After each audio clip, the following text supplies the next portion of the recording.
get up here? Yeah, but don't close it to the point where you can't get out. There is a handle up here, so. Yeah, but it won't. Yeah, just close it a little bit more. Yeah, right there is good. I don't know if it'll unlock.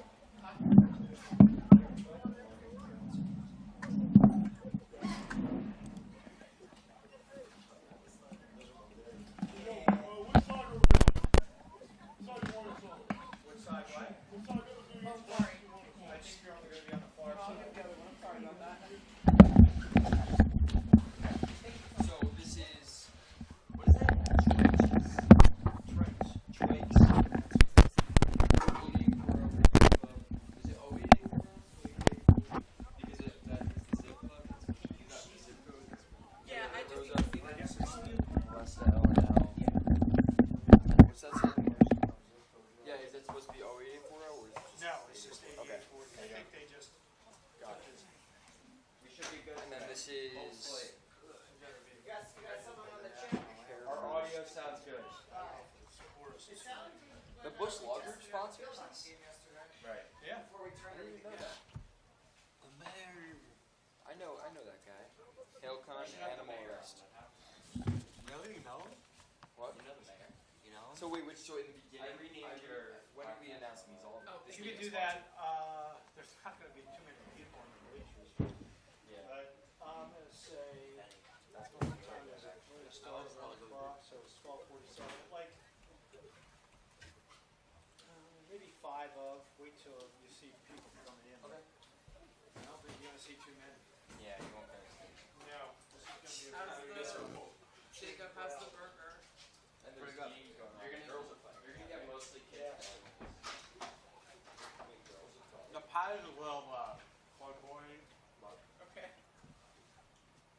that Like was said, it's grease in the form of a burger. So. yeah, so. That's how I like my burgers. How's the fries? Fries are good. I like the smell of pickles and onions. I don't put those on. No pickles?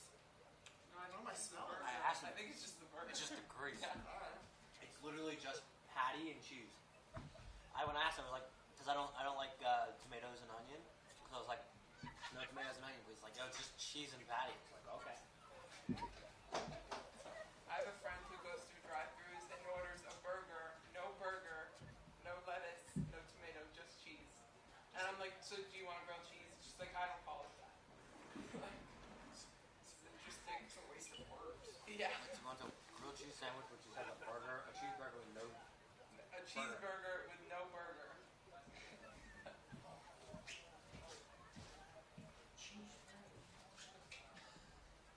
And nothing else. Just. She doesn't have a very, basically, yeah.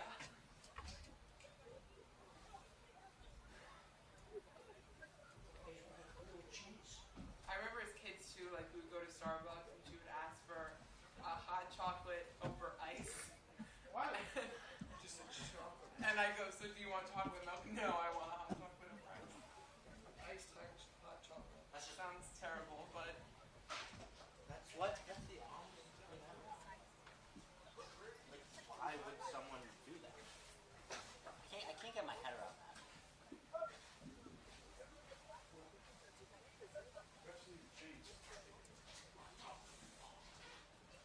Steelers are gonna have a great time. Catbird is not going to stay down there the whole time. Right.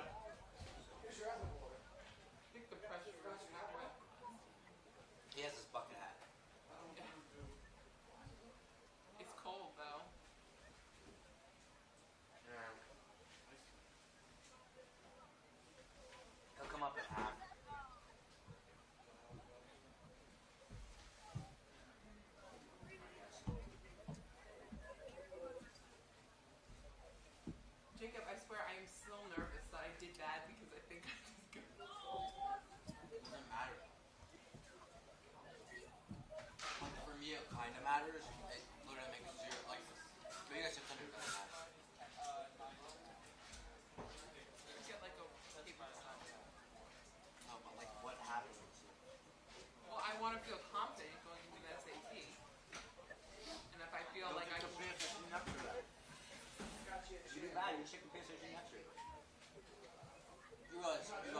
year was all stats. It's all one.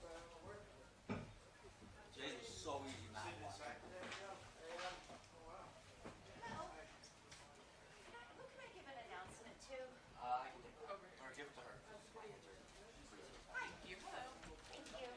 Can we just give a shout out to all of the restaurants that help feed the boys? Awesome, yeah. There's 3 of them. And that's Elsha's Eats. That's the food truck that's Great. here right now. So just a thank you and a shout out. Great, Thank you so much. I really appreciate it. Hey, Coach Eric. Yeah. This is another shout out. We're gonna give this to Fed the Boys. Okay, Weaver's got it because he's doing PA. I just decided. What? Yep. Why am I doing PA? Because you're gonna learn announcing. I don't even know what I'm saying. He's doing PA today. Out of nowhere, apparently. I've never done PA in my life. You just got. Well, what? Yes or no? Do I have an option, Mike? What? Do I have an option? No. I guess I'm doing it. Said with senior and junior. Talk about no right. Do you want to announce the officials when the time comes?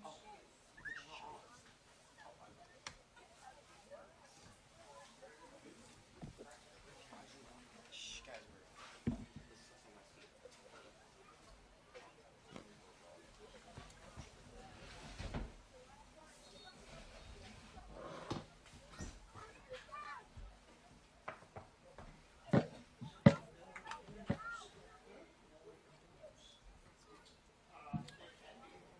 sure, but I want to listen here on my ear so that you can double feedback.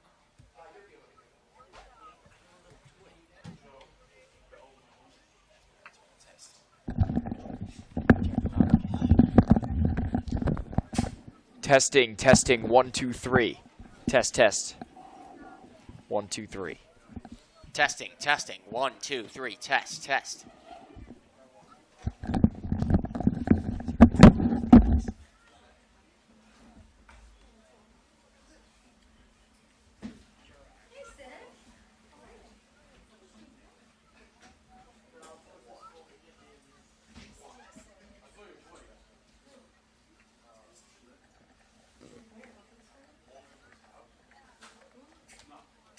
Testing. 1, 2, 3.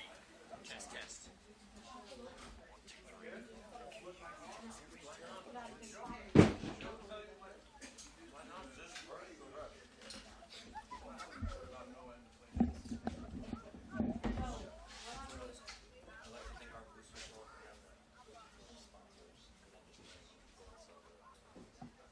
Do I say the gold, silver, bronze?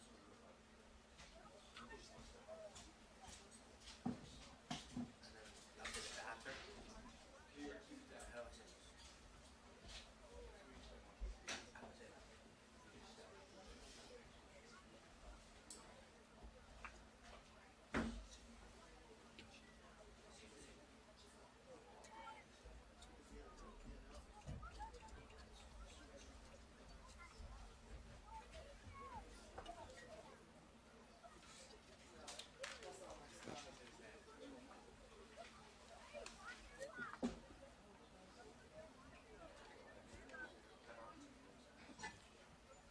Do I need to watch this too?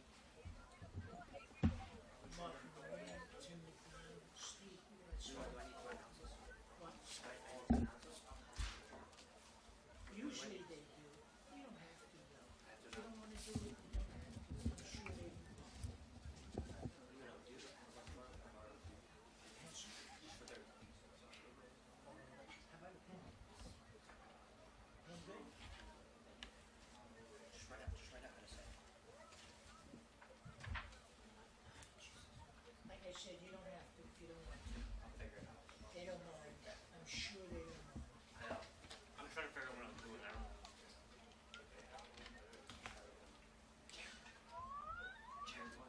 Right, so let me go over the pronunciation if you're gonna do it.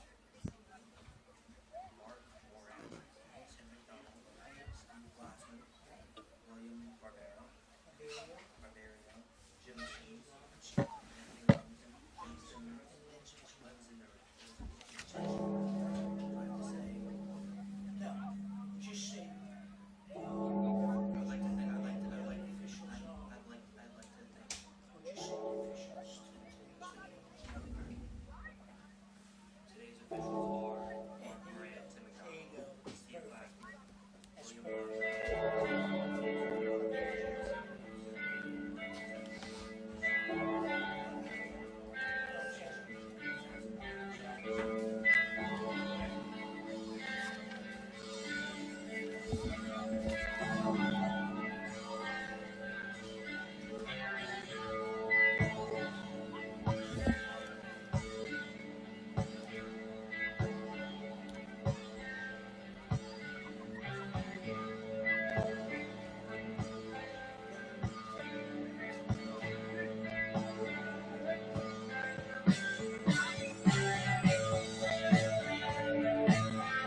we stand for the playing of our national anthem, presented by the Metuchen High School Choir.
Today's contest is being sponsored by Treacherous Landscape, 08840 Fitness Club, Morosa Pizzeria, Balesta Landscape, Eleanor Pizza, Air First Training Group, The Cosmos Italian Ice, Bush Law Group, Alcon, and Animal Arts.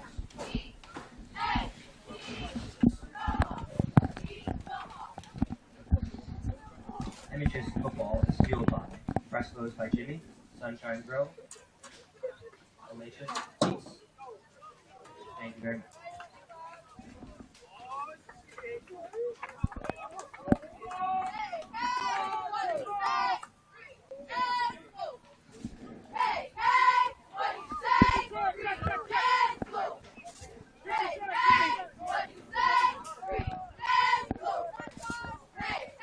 What's up, everybody, and welcome to the Bulldog Report. It's game number 2, I should say stream number 2 here on the Bulldog Report that Jared Popek and yours truly, Ike Bush, will be calling. Jared, we have got a great contest ahead of us. Metuchen Bulldogs versus the John P. Stevens Hawks. Should be an excellent matchup here in the Brainy Borough as Metuchen looks to get their second win of the season. Yeah, definitely a very exciting day here for Metuchen. A cold and rainy one here in the Brainy Borough, but off to receive right now, John Balesta actually on the left, quarterback for Metuchen, and off we go. Well, Metuchen, the last game we called, which was home, which was 3 weeks ago at home on their senior night.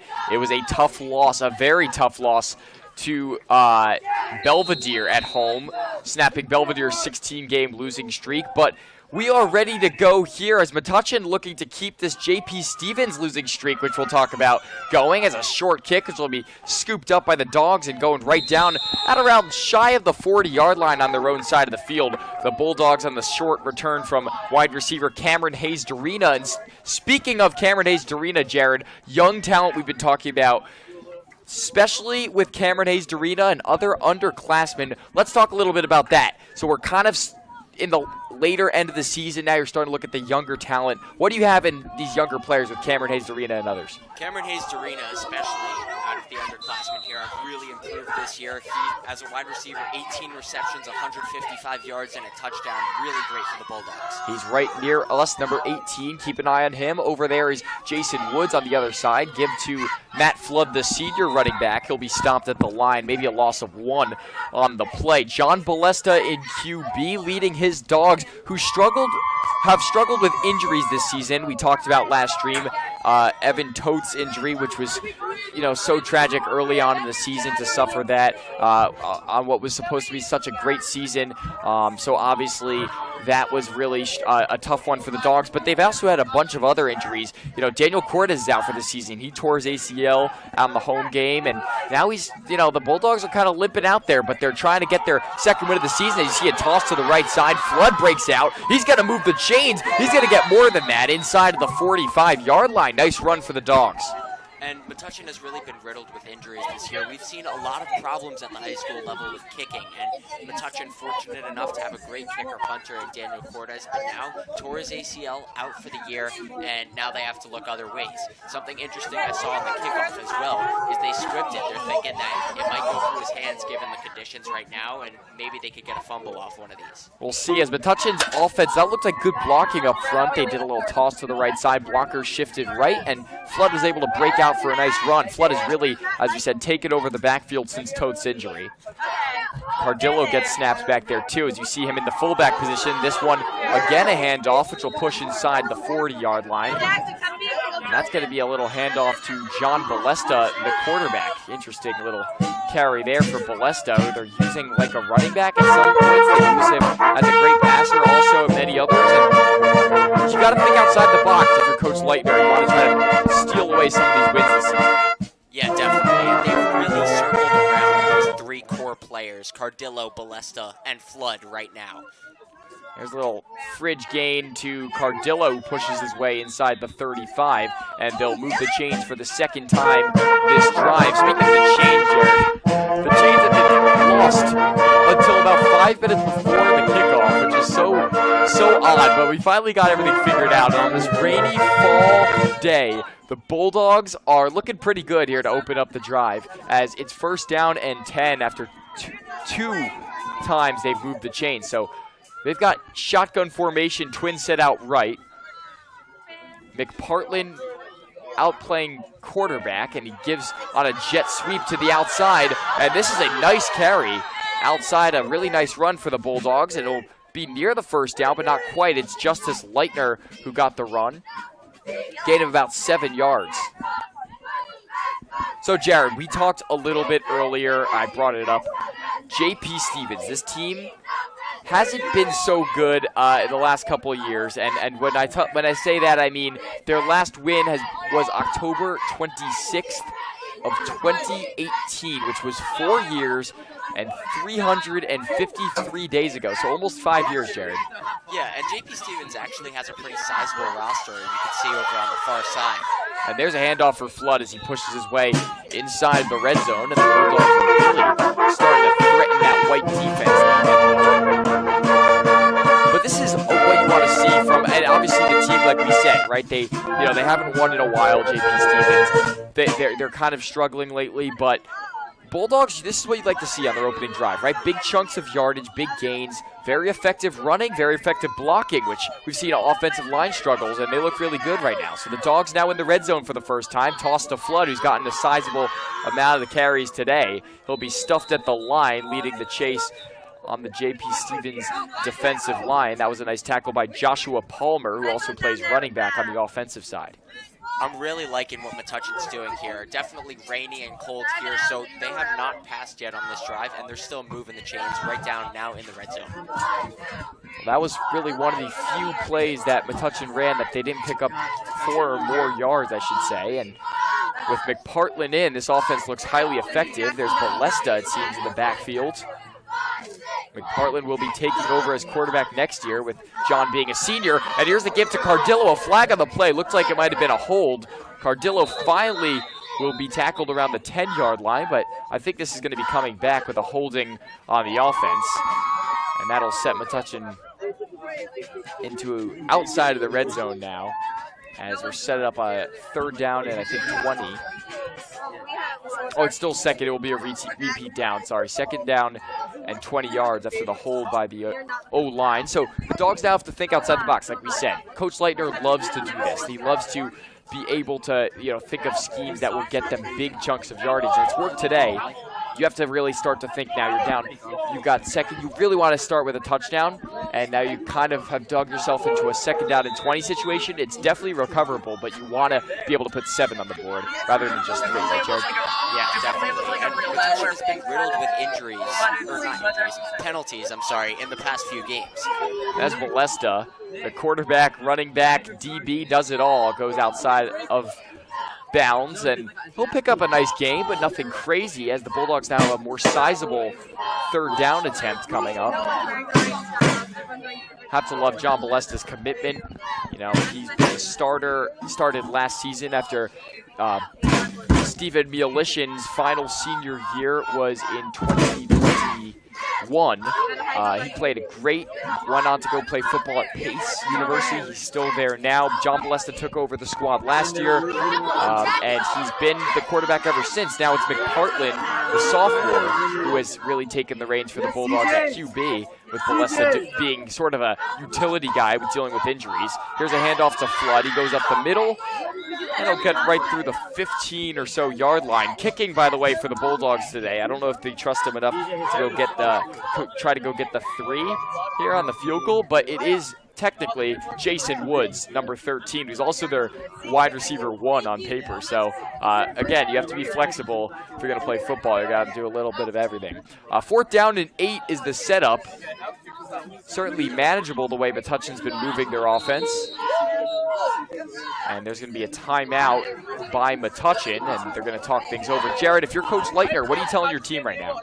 See, this is an interesting scenario here because Metuchen has yet to pass, so they don't know if their pass game is really going to be working. And with the wet conditions, who knows if anything can happen on this pass here. Drops, interceptions, whatever it is. So I think Coach Leitner is going to start to get a little creative here and really develop some running with Bolesta, Flood, Mission, whatever it is. And I think Coach Leitner will here. So if you are joining for the first time this season, now there's only been one other game where Jared and I's voice have been on. Jared and my voice have been on the stream, but we are broadcasting technically for the third time because it's the third home game. The second time, though, we are announcing. If you joined last time, you saw there were some technical difficulties. We had like a very echoey stream. Hope it's all fixed. There might be some minor difficulties with it being a little bit tougher sometimes with the weather, but we think it should be good. So let us know in the chat like last time if there are technical difficulties. Here's a big 4th down and 8. Trickery, like we said, the pass completed, incomplete on the doorstep. That was a pass by Cameron Hayes-Darina to Lenny Drametsky on the 2-yard line. If he had hauled that in, it would have been almost a sure 6. Certainly would have been a sure first down. But Jared, remember I asked you, what are you telling the team if you're Coach Leitner? That's what he was telling, and he was definitely drawing something up very special there. They just weren't able to execute. Exactly right, Ike. They did get creative there with a little reverse option, and Cameron Hayes-Darina's pass, again, was pretty good right on the target, but the problem is it's so rainy, you don't know if drops are going to be a problem today. Which is why I liked what I saw on the first drive. Slightly underthrown, but that ball's not easily brought in, right? Like you said, in the rain. Anik Darlington, the senior, being guarded by Bolesta nearest to us. Darlington is pretty tall, 6'4", he's listed right now. Handoff outside, nice gain of a couple, and that's Marquise Webb with the carry. So J.P. Stevens doesn't have any quarterback stats listed this season online, so it's very tough to do our research when it comes to figuring out the Hawks.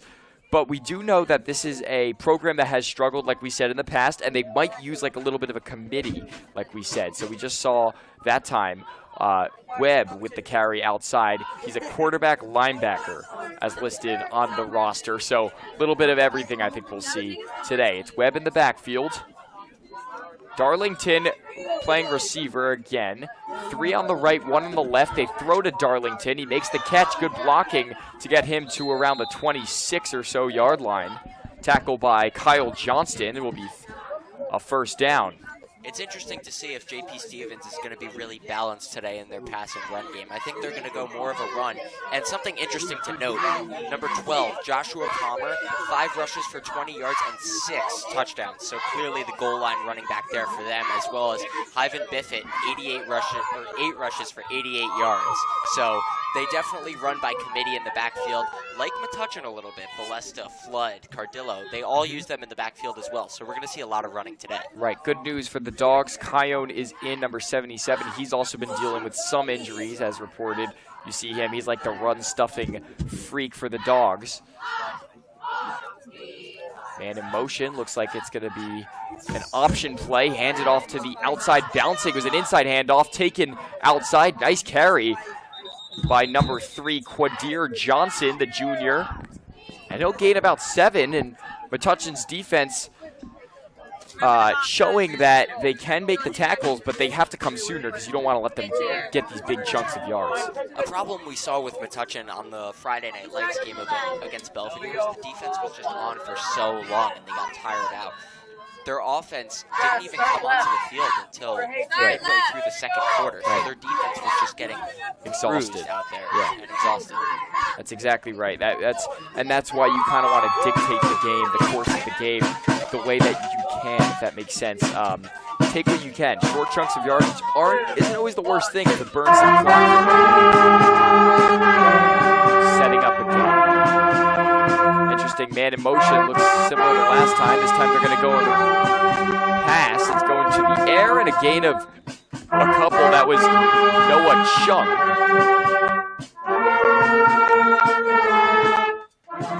And Noah Chung will not quite move the chains. It'll be second down. He will move the chains. First down and 10. So the Bulldog defense wants to stiffen up here, get Metuchen a chance to score first in this game, grab all the momentum. Tough to get momentum when, you know, it's rainy and there's not too many fans here today, and it being a Saturday and the weather being the way that it is. Well, striking first is obviously always important.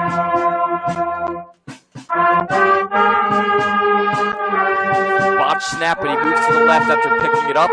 Swatted down by Kyle Johnston. And Jared, I can't say enough about Kyle Johnston lately as he swatted the pass down. I think he's been an incredible piece for the Dogs. His older brother Kendall was really good last year. He's been dealing with injuries last year. This year he's been good. I mean, just in the family, they've been really good for this program. And Kyle Johnston, who's been an absolute freak for the Bulldogs D-line, I've really liked what I've seen from him. So it'll be second down and 10. From around the 40-yard line is where the Hawks will set up.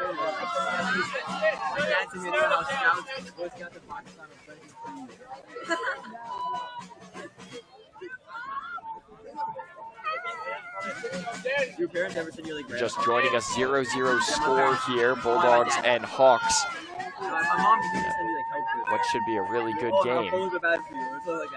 Snap, handoff outside, and he's going to be met behind the line. That's an excellent tackle for the Bulldogs, ripping him down to the ground. Was number 28, Daniel Ayala. What we do without him? Yeah, really. And we've got third down, gain of nothing. This is a great time for Metuchen's defense to set up. They'll be forced to punt here if they stop on this third down. Not too sure what their punt situation is. If it's like Metuchen where they lost their kicker and they're going to have to go for fourth down, it might be 4-down ball today. But again, passing has been an issue so far, and JP Stevens has actually answered the call. We got a big play coming up. Third down and 10, running clock at 4 minutes in the first quarter. This is an evenly matched game so far. There's the snap, toss outside, going to the ground on this moment, and he's going to be stuffed there. Or will he? He's going to break a tackle and push inside of the 45 on the other side of the field. We've seen Metuchen struggle defensively on third down this season, Jared, and there you see it to the highest extent on a little toss outside in third and long, and he got it. First down and 10 for the Hawks. We've seen some issues with penalties as well as with the defense, and now Kion Lee is stepping out. But the defense has just been exhausted in recent games. They've been on the field for so much, and it's not that their offense isn't producing. It's just that the defense has been on for a chunk of time with this offense slowly running and wasting this clock. Right, it's harder, especially when you play two sides of the ball, right? You see Ballesta right now, he's guarding a 6'4" receiver, and then he has to go take carries, or in some weeks, play quarterback. It's not easy at all. So here's the handoff, again up the middle. Runs to the left have worked very nicely so far for Stevens. They've gone that way with almost all of their carries, the left side that is. And they've gone, it seems, to the air to the right side. Is that something you've noticed? I think they've been gaining some good chunks out of the passing game, but all passes have really been 5, maybe tops, yards away from the line of scrimmage, and then it's really a yards after catch kind of thing. Into the game for the Dogs, Montemerno.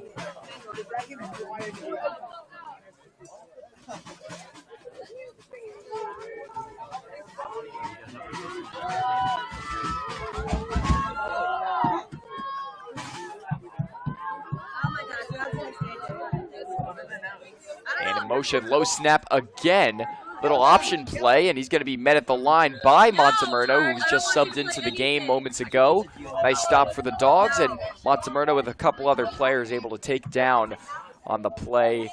The little option give. It'll be 3rd down and 7. Big play here, Jared. Yeah, we've seen actually Noah Chung so far. He's been on a bunch of first runs and a bunch of screen passes so far. Definitely a key piece of this offense. Right, we've seen 9 or 3 in motion from up here in the booth. It's really been either Johnson, Quadier, or Chung at all times. In motion, it's been working actually quite nicely. But now they've got 3rd down and 7. See if the Dogs can get a stop here on 3rd down. Likely going to be a 4th down chance, I think, as well after this, with a lack of a great kicker. Rolling right. Behind the line, he's ripped down to the ground. What a tackle again. It's Kyle Johnson meeting him at around the 48-yard line, and the D-line with a big stop on 3rd will set up 4th. Johnson brought him down all with his arms, ripping him to the ground really by the upper body, and it's 4th down and long. Setting up for a punt.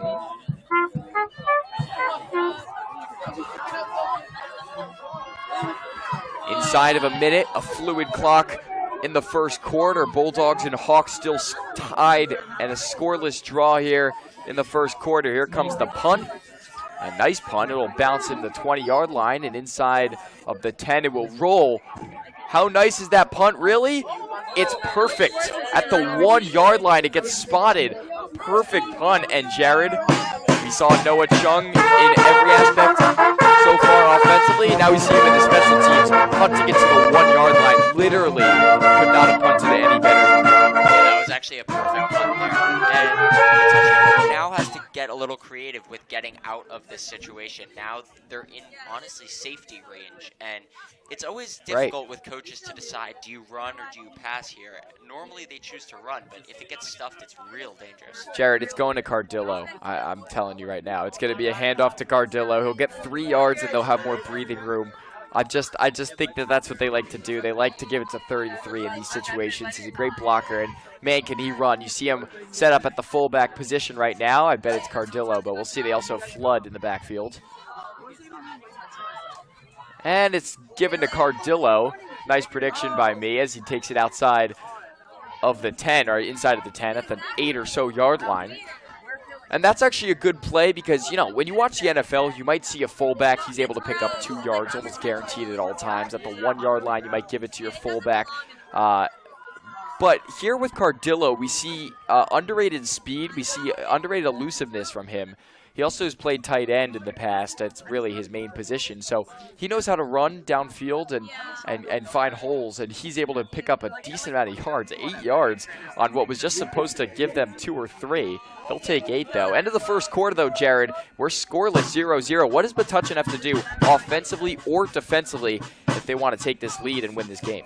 Metuchen has to really pass protect here on defense, and as well as offense. I think they keep with what they have. They got within striking distance, but again, that one penalty just riddled them down. They've been running very well laterally and so I think they just keep going with their core 3 or 4 running backs. Their committee there, led by Cardillo. Cardillo this season, 61 rush attempts, 304 yards, as well as that tight end.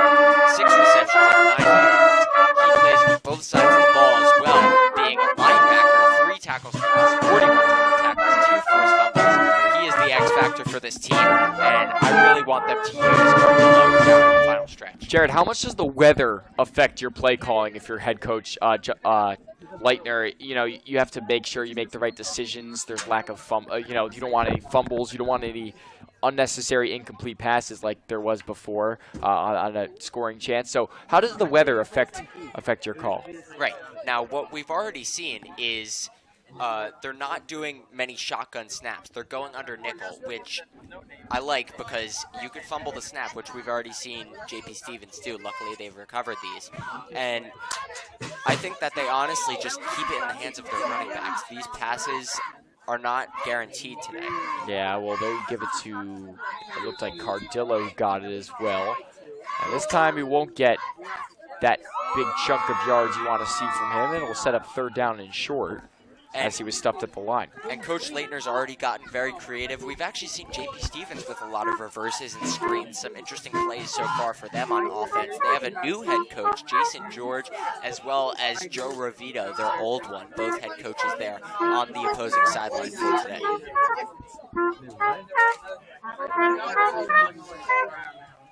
3rd and short, need the yards.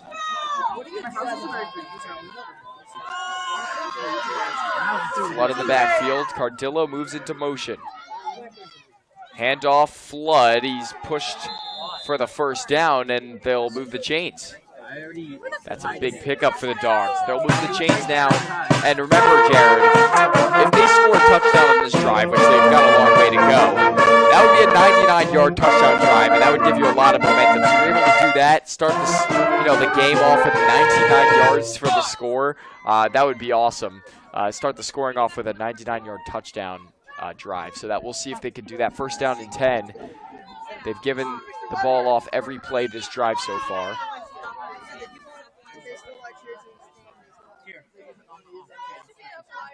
Snap and toss outside. Bouncing out is Balesta. He's a great runner. And we've seen that a lot from John Balesta, whether he's playing quarterback or running back. His ability and vision with the ball in his hands. And he gets it past the 20-yard line or so. Excuse me, past the 21 or so. And they're going to be in a very manageable 2nd down. Something interesting as well with Balesta this season, he has more rushes than he does pass attempts. So you can clearly see what Metuchen is prioritizing in their offense here. They've gone a lot more to the rush game. Has 29 rushes for 131 yards, so also a very good rusher. Right, he also has been injured, so he's missed some time playing QB, but even when he's playing QB, his rushing and passing attempts have been rather even. Here's a pass downfield. Looked like it could have been a flag on the play, but it wasn't. It's going to be an overthrown pass by McPartland. His intended receiver for the Bulldogs was Hayes Dorina. It'll be 3rd down.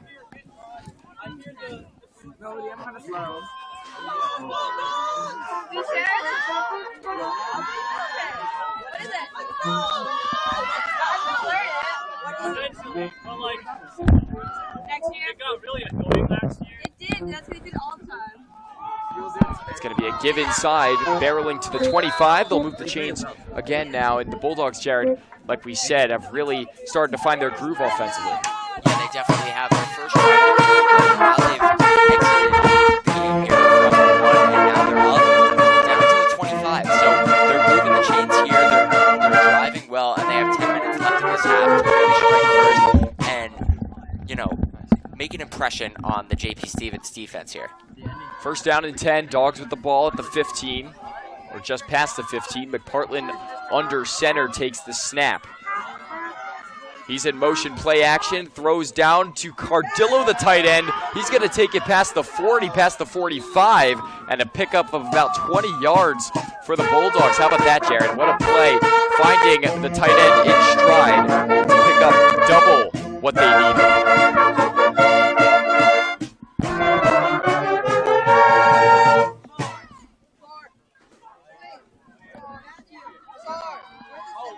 Stop clock at 9:44, still scoreless here in the second quarter.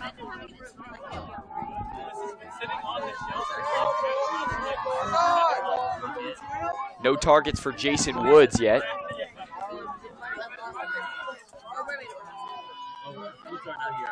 Under center, McPartland hands off, and Flood will pick up 3 or 4 after being wrestled down by, again, number 12 for JP Stevens, Joshua Palmer, who is also their do-it-all running back, like you said, has the majority of the touchdowns on their squad and has been good defensively, too, today.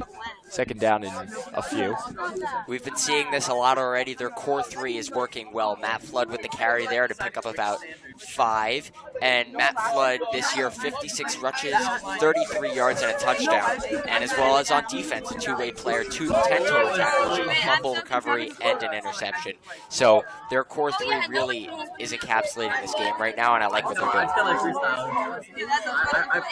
2 receivers out there, dropping back, gets out of the pocket. McPartland across his body throws this one out of bounds. Incomplete pass, third down and mid, coming up from around the 50-yard line. Got to expect them to go for it on fourth down if they can't convert here. So really want to pick up about 3 yards on the next 2 plays that they'll have to move the chains. And with the absence of Daniel Cordes, I've seen Jason Woods attempting these extra points, and he has punted so far this year. But I think they're going to go for it. It is 4-down territory here, I think, for the Bulldogs, and they will go for it.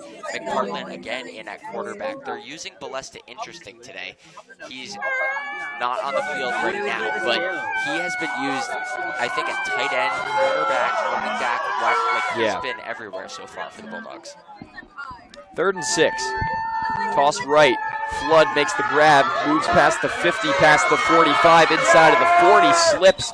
There's a flag, and it's going to be a hold against the Dogs, it looked like. And it looked like it might have been against Landon Perez.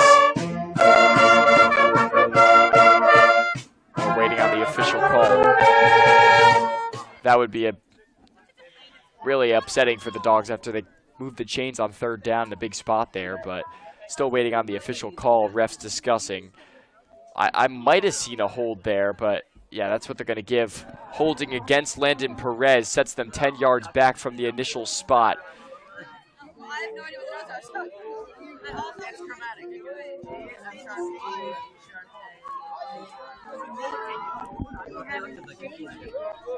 So we've got 3rd down and I want to say about 9 yards to go. Everything above high C just did. No one's playing the high G. Yeah, they're going to try to get the offense going, try to slow down this defense. We'll see if they put someone into motion. Cardillo in motion. He moves out left. Balesta tosses left. Excuse me, McPartland tosses left to Balesta, who fights his way past the 50. And he'll be tackled by a pile and a sea of JP Stevens Hawks. And it's now 4th down and a few. Jared, what's your call here if you're on 4th down and you're Coach Leitner? I think they're going to go for it and get a little creative here. We've seen a lot of reverses so far on JP Stevens, and Metuchen has done a little bit of the same. I like what they've been doing laterally with these outside runs and these pitches. I think they're going to go to a similar scenario here with McPartland coming in at quarterback once again, maybe using Balesta out to run. 4th down and 3. I think they'll put him into play action, and they'll get McPartland out of the pocket because he has that ability to run for it if he has to. 2 receivers on the right.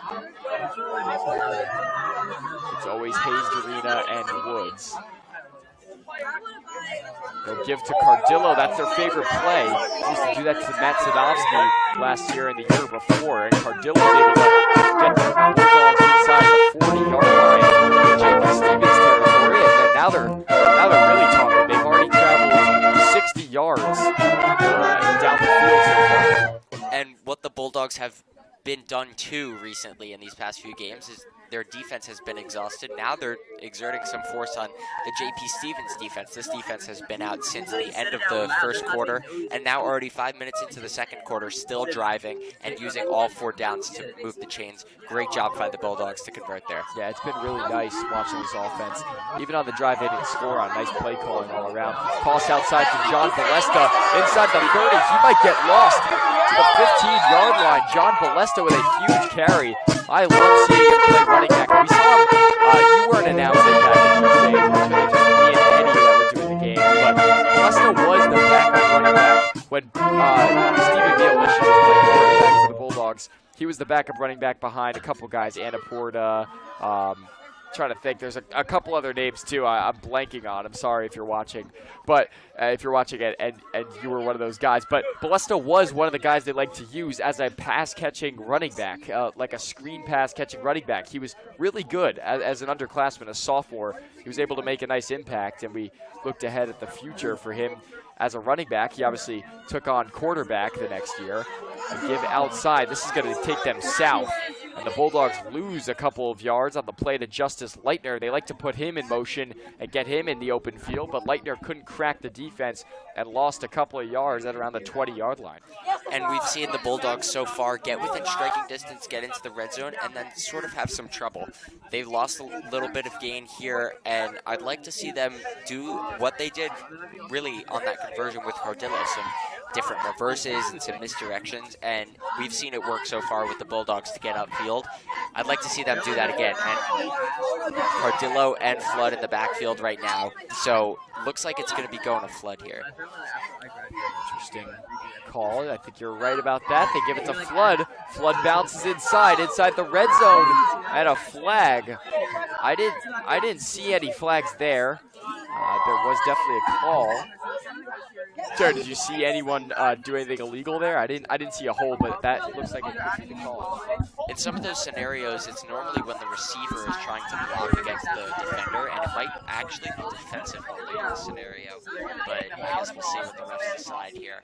If that does, it might even be half the distance to the goal here for the Bulldogs. Oh, and it's moving back. Never mind. So offensive holding, and yeah, we've seen it already today where they've been riddled with penalties and stops in the final third, and once again being backed up now, second down.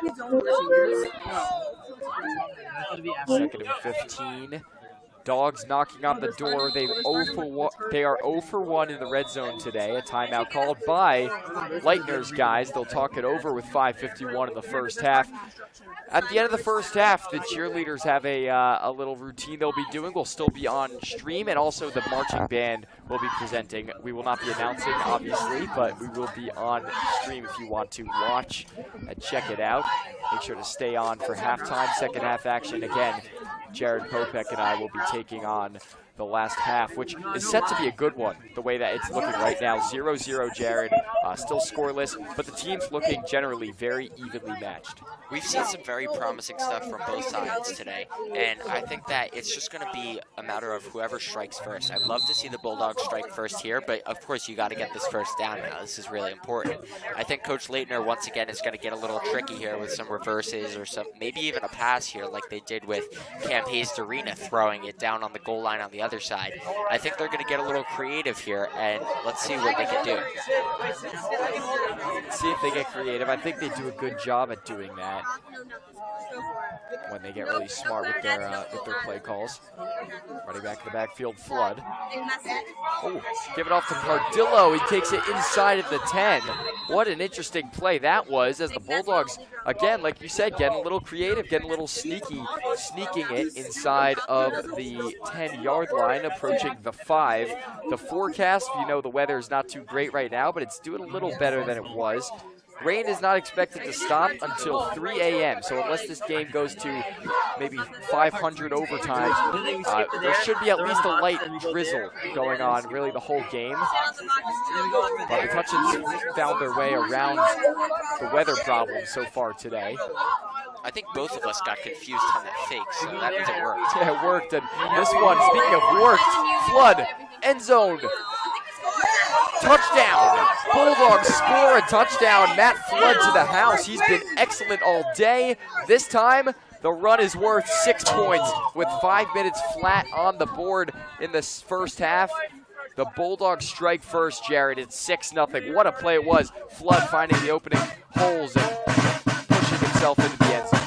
Something I want to highlight is the very well. They're running here, and Flood hitting that gap, getting to the outside, and great job by Flood to run it in there. Woods for the extra point. Looked like a jump. They call against somebody. We have to assume that against Metuchen, it's going to be okay, so it's going to, I think, be against the Hawks. Encroachment, maybe. And so now Metuchen is halfway to the line at the 1 yard line. Do you go for 2 here? You see it in the NFL and college, they'll capitalize on that opportunity, but they're still going to play it safe, go for the extra point. Snap good, hold good, kick good. And the Bulldogs up 7-0. You might assume it's not always going to be an easy thing, not always a sure thing when your kicker's out, but Woods, it's pretty much perfect on that kick, right through the sticks, and the Dogs are up 7-0. 5 to go in the first half. Remember, the Hawks will have the ball in the second half to start off, so they can do a double score here. Metuchen's defense is going to have to look strong to end this first half, the way that they have all half so far. And just like I said, this game is really going to be a matter of who strikes first. Metuchen doing a great job on that drive to not only tire out the defense, which was out there for, I think, about 10 minutes, but to really just put an impression on the JP Stevens offense now and really put the pressure on them to answer back here at the end of the half. So set to kick off again. It's Woods after he hit the extra point. I will say this about Matt Flood. He has looked really, really good for Metuchen. And I think when Matt Flood is running well, Jared, it opens up not just his lanes, but Cardillo's and Balesta's, because they have to scheme to defend Flood, right? And then that makes it a lot harder to tackle Cody Cardillo, who is not easy to tackle in the first place. And then especially John Balesta, when he's in open field, Balesta is really a scary runner. You saw the long run before. So a little bit of everything on that drive. Cardillo got a fourth down carry. Flood scored the touchdown. Balesta with a long run. Little bit of everything. Really primarily, though, on the ground. There was only one pass completion, and it was incomplete earlier in the drive. But 99 yards to the house, Jared, for that drive, and the Bulldogs score. And we know that Cardillo is really their primary running back in their committee of, I'd say, 3 or 4. But when Balesta and when Flood really get going, it takes the attention off of Cardillo, and you almost forget how lethal he can really be on offense. All 3 of them rushing very well right now, which I think is unstoppable for this Hawks defense if they can keep it up. Hawks pass over the middle. And a nice catch for Noah Chung. He'll move the sticks.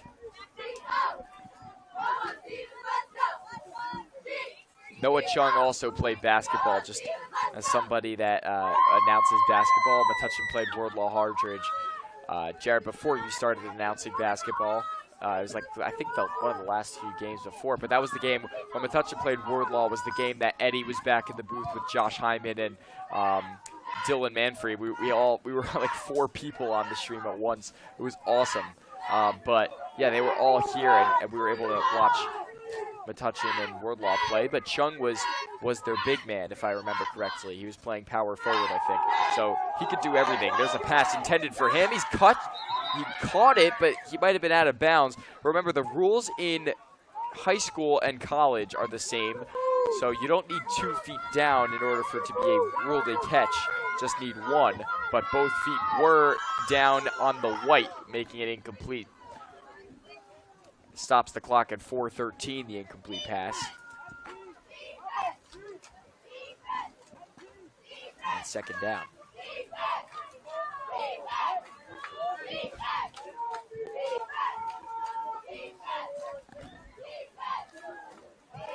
We're looking at the replay right now, and our sources have confirmed that was indeed incomplete, thanks to the replay that we just watched here at the studio. No joke. Second down, stop clock at 4:13. Man in motion. That's Chung. There's a handoff outside. And a gain of about 5 or 6. Johnson Quadir with the gain, sets up third and just a couple. It might just be me, but it feels like it's getting a little darker here outside. Rain's starting to come down a little more, but honestly, fans are actually filling the stands today. They are representing well and supporting our Bulldogs, and they have the lead so far, so definitely great for them. Hope they can keep it up here in the end of this first half and into the second half. So Metuchen won their first game of the season in late August, I believe it was, against South River. They won that one on the road. Obviously, that was the game Toth got injured. Flood scored a touchdown. Ballesta apparently looked great. Metuchen looked really great. I wasn't at the game, but I've heard that Metuchen started off the season really well. Then they went to a little bit of a losing streak, and they haven't won since. But now they're looking to break that, as you see a really nice open field tackle at the ankles. That was Daniel Ayala with the tackle. And the junior will stop him just shy of the line. It's 4th down and 1. This is a huge point here for the Bulldogs, because now if you can make a stop here and get the ball back, you have about 2-3 minutes to capitalize on this possession, and you're within striking distance. You're on the 40. Timeout Hawks. They'll talk things over. What are you telling them? Now let's look at the reverse. You're Jason George, the head coach of JP Stevens. What are you telling your squad now here on 4th and 1? What play are you running? I think, of course, they're going to run, but I think they're going to actually go laterally. You would think that on a 4th and short here, 4th and 1, I think it is, they're going to be running north with a power running back. But I think they're more used to running left and right, so I think they're actually going to go with an outside run. Maybe it'll work, maybe it won't, but Metuchen's defense so far has stood them up on this drive. Let's hope they can do it again. We'll see if they can do it again. 4th down and just a yard.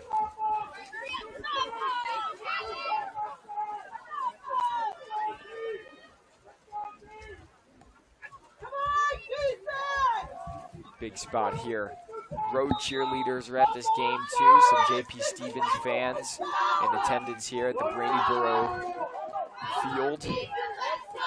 4th and 1. Big play here. Chung in motion. He's going to be the intended receiver, I think. The pass incomplete off of Chung's outstretched fingers. He could have made that play and probably gotten 10 or 15 yards on it, but it was just barely outside of his reach, and the Bulldog offense will get to have the ball now. Like you said, that's a risky play. They needed to convert, and they couldn't get it done. And like I've said, we've seen this all day where Chung has gone in motion, and with a shotgun snap like that, I was thinking that was even more risky than the pass, because fumbling a snap there can immediately get you in the backfield, and that pass, of course, is not going to work out. Outstretched hands of Noah Chung could not bring it in. I sit here and compare Chung's impact the way that it kind of, Cardillo's impact on Metuchen. It seems like they're kind of similar. They use him in every way that they can. Here's Flood with a big gain. Ball pops out, but it's far too late as it goes out of bounds, and the Bulldogs get a big gain on that play. So, Jared, I was just saying, Chung, it feels like, is making a similar impact to the way that Cardillo impacts the Metuchen Bulldogs offense. They like to put him in motion. They like to have him block, but they also love to see him with the ball in his hands. They like to see him with the ball when they need a yard, when they need a play, and that's their kind of their go-to guy, the way it is for Cardillo and Metuchen. And Noah Chung has not come off the field, but something interesting I was seeing when he was walking across the field just now, he's limping a little bit.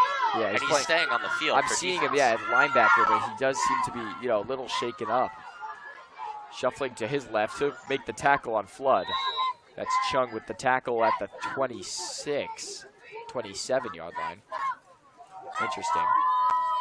Yeah, the offense would be very shaken up if Chung goes down. Flood seems to be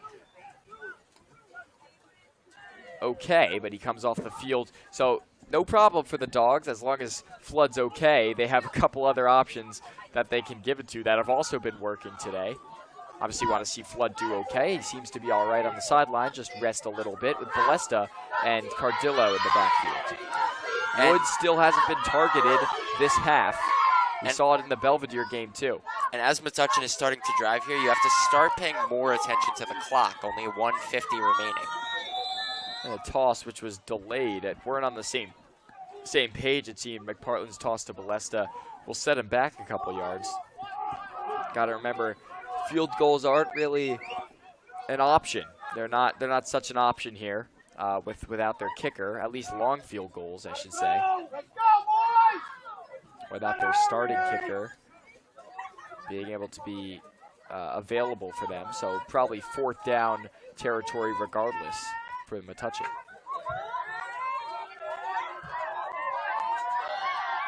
Ooh, interesting set. 2 running backs out there next to McPartland. Cardillo on the right, Balesta on the left. 2 receivers in the right. Fakes the handoff. It's an RPO. Toss down right side. Incomplete. Pass intended and almost caught. That was Leitner who was ready to haul it in on the sideline. A little bit underthrown. If he let him downfield the right way, that could have been a touchdown, but not an easy throw to make in the rain with coverage kind of being close to Leitner. And now we've got 4th down and 10. Big spot here. I think you want to run the ball majority. It feels like Leitner wants to run the ball for Metuchen, but you can pass here, I think, in this situation on 4th down and 10. The clock's going to stop regardless if you don't convert, so it doesn't matter if there's a running clock. It's not like there's a running clock if you run it. It's going to stop because it's a turnover on down, so there's going to be a timeout by Leitner. We'll see what he's drawing up. And actually, Leitner, Justice Leitner, might I say, did a great job of tracking that ball. A little underthrown, but he did a great job of tracking it. It was a little bit out of bounds, and of course, he isn't wearing gloves, I just saw, so it is tough to catch that ball in this weather. Now, it is 4th down and 10, so what you do here, I think they are going to pass and try and convert here, and if you don't, JP Stevens will take over the ball at the 30, right. 1 minute remaining. You'll take your chances here with a pass. I think with a run, it's not very likely you're going to get a full 10 yards, but then again, we've seen the rush game work very well today. Coach Leitner might get tricky here. He might get creative on this timeout. We'll see. He seems to like to do that today. He's turned to that option a couple times.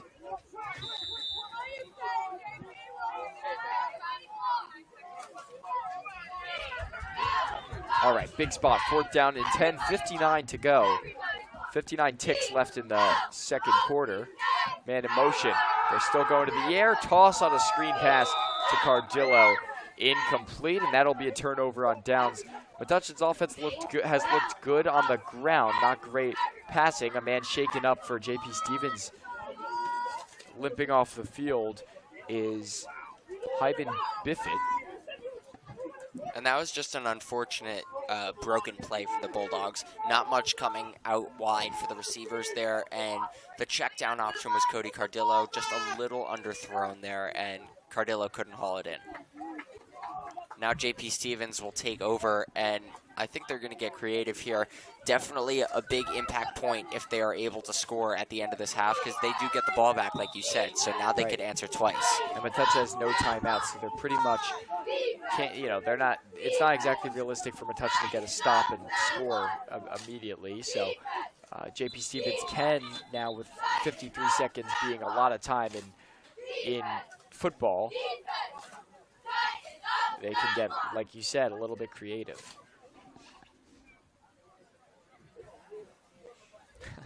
Moving the ball from one hash to the other, kind of just figuring some things out are the refs. But we're finally set to go now. Stop clock with 53. Man in motion outside, number 3 with the carry.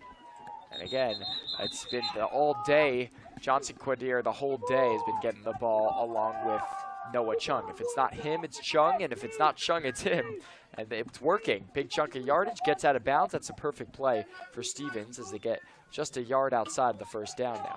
That was a great play there for JP Stevens, and we've seen a bunch, of course, with him and Chung in motion. And once again in motion there, a little sweep, and he gets to the outside, gets out of bounds, and now with 46 seconds left, they're a little bit closer, but have a long way to go here. Let's see if they can get it done. Quite a long way to go. 2nd and 1, stoppage at 46 seconds. There's a flag. A man was set up offsides.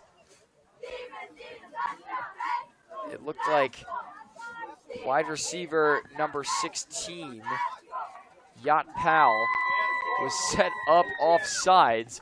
That's just an error by, a mental mistake that'll cost him 5 yards. And yeah, he was set up. I noticed that like 3 yards past the line of scrimmage, but the flag was called, and it's now 2nd down and 6. That's big for Metuchen. Oh, blindside hit on the quarterback. Caught downfield. Who else? What a catch for Noah Chung, and he takes it inside the 35-yard line. Nice pass, too. First completed pass that they've had in 2 drives, and the Hawks are really threatening with a running or stopped clock at 37 seconds. They have 2 timeouts. If that ball didn't get out that quick, that would have been disastrous for JP Stevens. It works out though. Could have been a fumble. Pass perfectly thrown and fit in to Aryan Patel, who hauls it in for his first catch. He was wrestled out of bounds. I thought maybe he went down before going out of bounds, but they're gonna give him that. 2 timeouts the Hawks still have. The reason that the clock stopped on that big play on the reception was because it's college rules, so the clock stops on a hurry-up offense.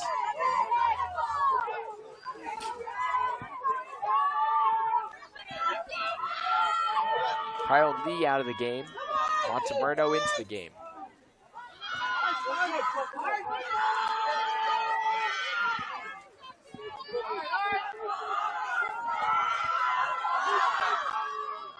This is big for Stevens. Like we said, they could score and then score again to open up the second half. This could change the momentum majorly. Check the guys downfield.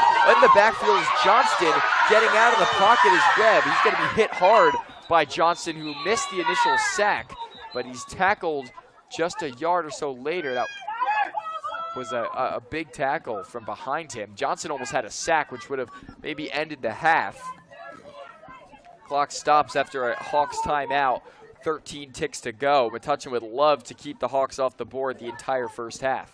And that long ball really helped them now get into position, because with 13 seconds left, you can take 2, maybe 3 shots here at the end zone. And I think that Coach George here might get a little creative with some reverses and once again putting Chung in motion. Yeah. So we'll see what they do here, whether they go to a sweep or a toss or maybe a pass up the middle like they've done. Right, and they don't need to, only go for the end zone, like you said. Like, they can either get out of bounds, they have a timeout, they have a lot they can do, and I'm sure they'd love to just take 3 points, but they'd like to get 6 even more, or 7, and they have that chance now with 2nd down and 6, 15 seconds to go in the half. Twin set right, running back in the backfield. You can be sure they're passing. And that's what they'll do. Rolling right, throws sideline, caught, hauled in. He'll be out of bounds inside of the 4. 6 seconds left. You have time to run a play. I think you do, as long as it's in the end zone. And we'll see. They're going to run a hurry-up offense, I think. Or no, that's going to be a stoppage with 6 seconds left.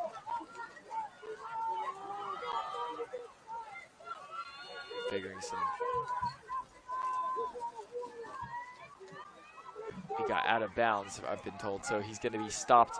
I thought maybe his knee went down before out of bounds, but he got pulled out of bounds, and that will be a stop with 6 seconds left. So they will indeed go for the end zone here. It has to be in the end zone, I think, because if they get tackled at the 1, they might not have time to call a timeout. We'll see. Rolling right, there's a flag. It looked like it might have been a false start against the Hawks. But number 73 for Metuchen, Torres has his hands up, and it looks like it's going to be helping the Bulldogs. We'll push them back 5 yards. That also burned 2 seconds off the clock, I'll note. So I think now I think this is now a spot where you have to figure out how much confidence you have in your kicker, right? How much confidence do you have in your kicker to hit this field goal? It's not going to tie the game. It's not a 7-point kick, but it will definitely cut you closer, give you some points for the end of the half. But obviously, those 2 seconds will get earned back with 6 seconds now And Stevens looks like they have their offense out there. I think I would put my kicker on here, but then again, I really don't know because you could go for the pass. It really doesn't change much from the play before because you're going to the end zone regardless. It just changes it from a 5-yard pass to a 10-yard pass. Right. And a timeout, so another stoppage. Hawks will call their final timeout, so now you really know that they're either going to the end zone very quickly or they're going to try for the field goal, right? Because they have no timeouts. They can't do a quick play and then call another one. I think Coach George there was just not really sure what he wanted to do, so he was calling the timeout to really think it over whether he wanted to kick, and I'm pretty sure Noah Chung is going to be kicking for them. If I'm not mistaken, he was punting for them before, so it depends really how much confidence you have in your do-it-all utility guy to kick a field goal here. But honestly, I think they're just thinking things over. I think they'll put the offense back out there, and really nothing much has changed since the play before the penalty. That's true. But it's hard to see them really do anything besides go straight to the end zone. Yeah, you're right. They can't accept the field goal. They really want this touchdown. Man in motion. They really need the points. Clock running. 4, 3, 2. Ball up in the end zone. Incomplete pass is what they're ruled. The time is out, and that ends the first half. What a half it was for Metuchen, who was able to get a goal line essentially stop J.P. Stevens from potentially tying the game up to end the first half. But Metuchen's defense allowed nothing this half, Jared. Yeah, Metuchen's defense was spectacular, and Metuchen's offense as well, burning some clock and exhausting the J.P. Stevens defense. That was actually an ideal ending there for Metuchen. They got down, and luckily they were able to make the stop with time running out. Now all that lost hope there for J.P. Stevens, they have to come out and try and start it all over again from their own territory here in the second half. Well, they have the ball to start off the second half, so we'll see how effective their offense is or how effective Metuchen's defense is to start off the second half. But that'll do it for the first half. Jared Popek and Ike Bush here on the call after the first couple of minutes. It's one half done. Bulldogs up 7-0. We'll see you for the second half in just 15 minutes.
Okay, let's go that way.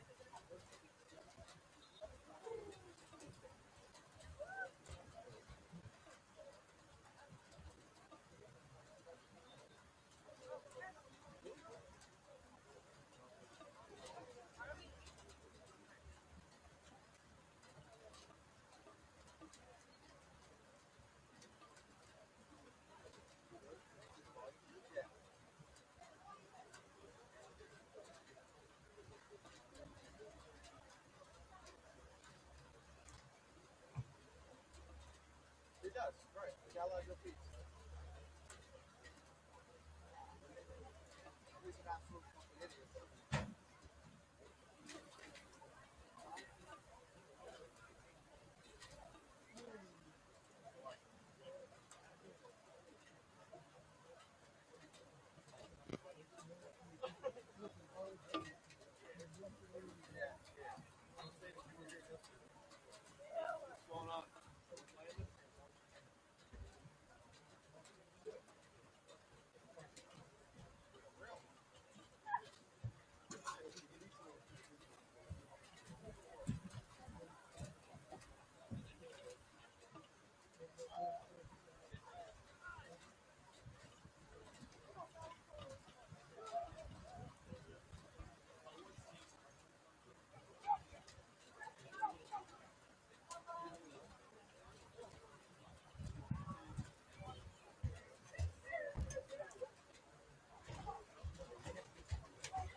Go warming up. Get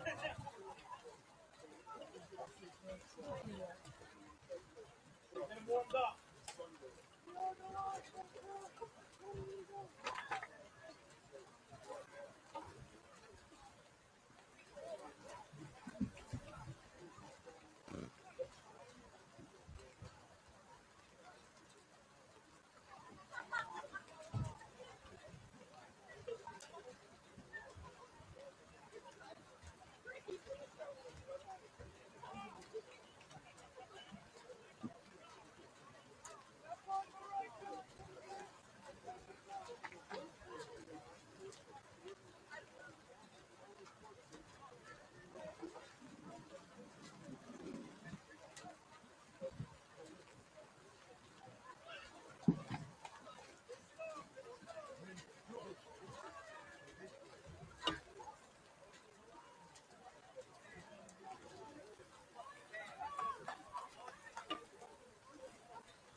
Welcome back. Second half action about to start. Bulldogs up 7-0, Jared. It was a really interesting start for the Bulldogs as they almost scored, got stopped in the red zone, then got a stop, scored, and then stopped again. So Bulldogs up 7-0. Do you think this lack of offense for JP Stevens has been a lack of offense or just great defense for the Bulldogs? And as they try to complete this game now up 7-0. I think the defense is definitely playing their hand very correctly here in the rain. They're playing to the conditions, and they're playing to this sort of reverse lateral game that JP Stevens is playing. And I think that it's going to stay that way in the second half. The offense is going to really exhaust this JP Stevens defense, and they're going to pull out with the win. Kick coming by Woods, and we are back underway. Second half action. That did not take... That kick was actually pretty good. It rolled inside the 10. Now taken outside. What a run it is now for JP Stevens. Wrestled down to the ground. Number 3 on the return, Johnson Quadir. We've seen him with the ball all day. And they'll take it for about a 15-yard gain to the 25. And it's first down and 10. Something good to note is Matt Flood is on the field. He left the game earlier or later in the first half, that it looks like he dislocated his pinky finger. It looks like it's taped up now and he is back. Great sign for the Bulldogs. They can still run with him, and as well as Cardillo, Ballesta, everything they've got in the second half. Yeah, he's been excellent today, and it feels like Metuchen has almost been cursed this year with whenever their players are performing well, they get injured that day. But he is back out there, so it's important to use him as he's playing deep safety right now. Looking like almost like a free safety. 2 receivers out right, fakes the handoff. It'll be an option play. And a gain of maybe a yard as he's stopped behind the line by Cardillo and company. But they're going to mark him about 2 yards before he was actually wrestled down. It'll be second down and I should say 10 or 11. That's a great job there by the Bulldogs to really demand on defense. And they're really stuffing the run here, which is great. Already starting the first half here, they're making an impression. Great sign for the Bulldogs, because now they're in their own territory and they have to start thinking in these later down scenarios what they're going to do. I don't know if they're going to punt or even go for these 4th downs, because it's pretty risky down in this area. That was Cardillo steaming forward and getting into the backfield. He's quick and able to get into the backfield, stuffing the running back behind the line for a loss of officially 2, or excuse me, a gain of officially 2. I'm surprised that wasn't any loss on the carry. Second and 8. Looking left, he'll pass completed. Webb's pass completes at the 30-yard line. The reception by number 6, Hyven Biffid, who had his first catch on 2 targets so far today. Third down and just a couple.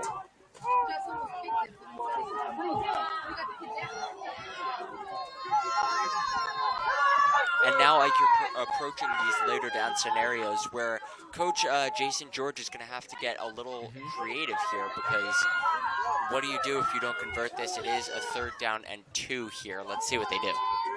3rd down and an important 2.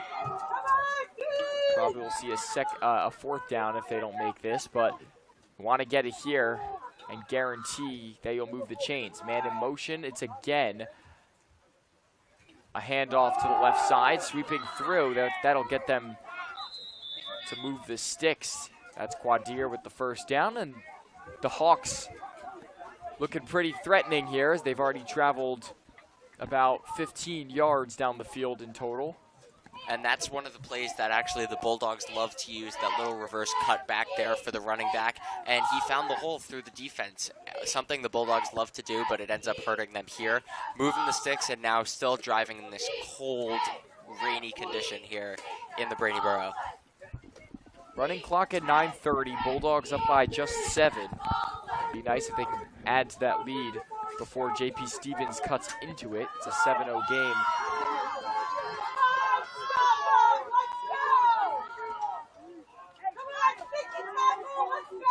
See what they do here now in 1st and 10. Gonna stay with the QB. Webb will be stopped with a pile of Bulldogs, gain of 2. And Metuchen will take that anytime, Jared. They'll take, they'll give you those 2 yards. The goal is don't let them get 4 yards. Don't let them get 5 yards. And we saw that so much in the first half. So nice stop there for the Bulldogs to only give them about 1 or 2 yards. It'll be second down. That's exactly right. And the Bulldogs definitely great at stuffing the run today, but it's a little more difficult when you get into the lateral runs, because then you involve the tight ends and the wide receivers blocking, and the defense doing a great job, as well as Matt Flood actually being free safety. He can move wherever and sort of avoid a block to get this tackle, and so far the defense is doing a great job at reading what they're doing here. Tyler Holmes comes out, in comes Landon.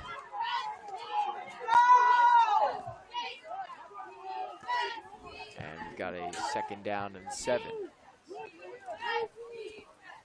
Drop back, firing left, caught outside, breaking inside, and 2 defenders will wrestle him to the ground, but it should set up, I think, a 3rd down and 3, if that. Nice gain for the Hawks.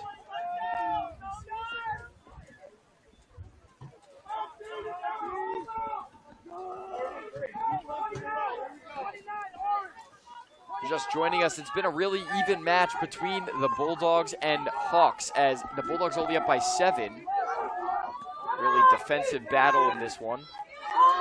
Should I even say defensive battle? Because there has been a lot of offense, right? And if there was a kicker that could hit from range on either one of these teams, it usually is with Cortez, but obviously dealing, like we said, with that ACL injury, there could be potential for so many more points on the board. Metuchen could have 2 more field goals, and you know, the Hawks could have 2 field goals as well. Like, this could be a higher scoring game, not a high scoring game, but it's such a low scoring game at this point because, and there's a flag on the play, it looked like against the Hawks, but because the lack of a kicker, it gives you very little wiggle room on offense, and you have to end up going for the ball and turning it over even if it's on the 5-yard line, which is what we saw to end the first half. Right, and this is just something that has to happen as you get later in the season. You just have to adapt at what is given to you.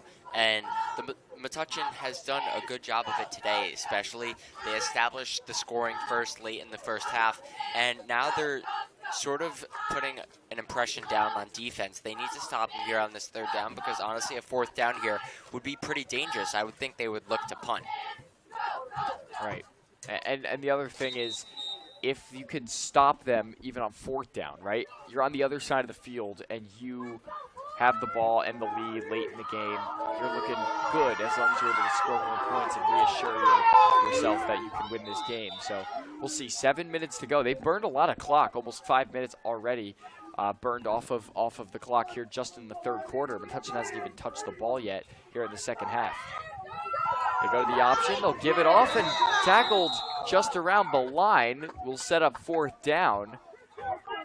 Bulldogs get in there into the backfield and wrestle him down not too long after the carry. And a tackle made there by Benjamin Mielishin. First time we're calling his name today. Nice tackle by Mielishin, who leads the team in tackles. And that's exactly what you were saying before. The main goal here is not to get a 3 or a 4-yard run, but keep it to 1 or 2. And they did a great job at stuffing that gain there with a little reverse option. Again, Ben Mielishin on the tackle, 40 total tackles so far and a fumble recovery. So definitely an X factor there on defense. Just breaking news, the girls just beat Colonia in the 1st round of the GMC tournament.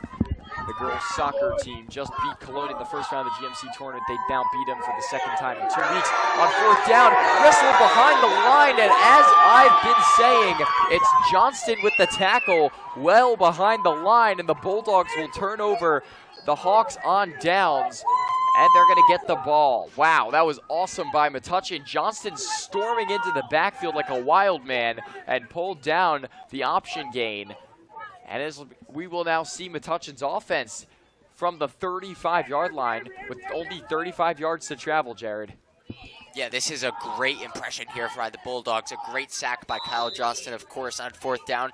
And now on the 35-yard line, really imposing your will on the defense here is something important. I want to see Ballesta and Cardillo running like usual, and it's been working so far. If it can work again here, they'll get into the end zone, and it'll start to be an uphill battle here for JP Stevens.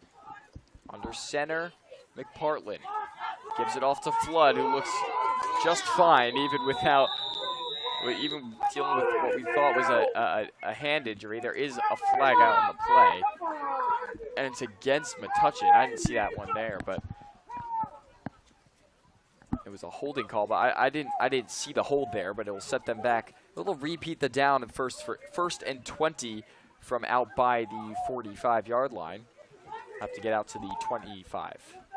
We've already seen this once or twice here where Metuchen is starting to get into the opposing territory, and they've just been riddled with penalties here. Something to clean up. And really, I've only seen some penalties as they start to get into the final third, maybe when they get a little creative. So now you have to start working from the 45, a little more of an uphill climb to get 20 yards for this 1st down here. They got 2 running backs in the backfield. It's given off to their speedy and hybrid running back. It's Matt Flood, who barrels his way to the 37. Pickup of about 7 yards, maybe 8. Running clock with 5.5 minutes to go, 17.5 minutes to go in the game. And that's a good run by Matt Flood there. Just didn't have enough support to really break free on that left side. He had Cam Hayes-Darina blocking the man, but stuffed right in the little lane that Matt Flood was trying to get through. He was stopped right about where Cam Hayes-Darina was blocking. Again, if you can stretch your blockers out to those wide sides, that's how JP Stevens has been getting their long gains, and I want to see Metuchen do that as well. 2nd and 12, they give it off, and shaking through some defenders is John Balesta. He gets himself to the 33-yard line, or about the 32, and that's a nice gain again. Set up a pretty manageable 4th down. Now, regardless, you're going to have to go for it on 4th. This is 3rd down, 3rd down and 6. But you're going to have to go for it on 4th down regardless. This is not kick range by any means. This is far for if Daniel Cortez was still out there. So they just really have to get 3 each play, or just about. I mean, obviously you'd like to get all 6 here, but the way Metuchen's offense works is they just like to chip away at the 1st downs, and that's how they run the best possible offense for themselves. Toss outside, it's right. Balesta goes through, shakes through, but gets back just to the line of scrimmage, maybe past it just by a yard, and he's not happy with himself. It'll be 4th down and about 5, maybe. Now, like you said, this is 4-down territory here for the Bulldogs. They're not punting, and they're definitely not kicking a field goal. So now you have to start to think, what is Coach Leitner going to call here with a 4th and 5 to really try and get this 1st down here? This is an important scenario because now if you can get this 1st down and keep exhausting this defense like they did in the 1st half, it really starts to put this game out of range for JP. Balesta at quarterback. He takes the direct snap, goes to the left side with the left guard blocking, and he pummels his way for the 1st down and more.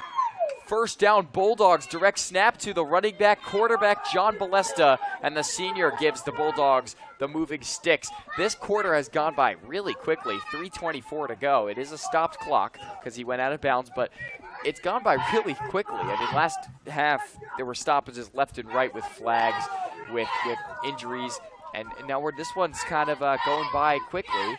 And Metuchen's liking everything they've seen so far this half. They got to stop, and now they're driving with the chance to extend their lead, which is currently only a score. Still Balesta. He'll move to the left guard. Looks like the exact same play, gain of 2 or 3, as he's wrestled down by a couple of defenders. Leading the chase that time was Johnson Quadir, who's been so impactful on offense for the Hawks. That time he takes down Balesta, gain of about 4. Metuchen is really doing a great job on this drive to tire out the defense because their defense was actually out for a little bit at the start of this half, and now they're really getting to drive and using all 4 downs to get these 1st downs. And clock is moving now. You're up by a score. You're in the red zone now on about the 17. So they're still driving here at about 7 yards to go, 6 yards to go for the 1st down. Let's see if they can really make an impact and put this ball in the end zone. Balesta's offense with 2nd down, ball on the 17-yard line. Low snap, fakes the handoff, looked like a read option. Balesta goes through, touchdown, Bulldogs.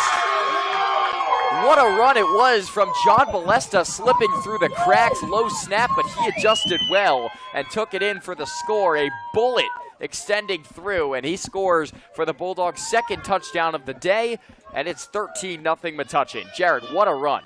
Yeah, that was a really impactful run there by Balesta, finding that gap there in the left offensive line. And now that you find the end zone, you can really go up by 2 scores, and with about 14.5 given the 4th quarter, 12 minutes, it's an uphill climb for JP Stevens. This next drive now, the defense has to stand him up, and then it's going to be far, far reaching for JP Stevens to come back from this game.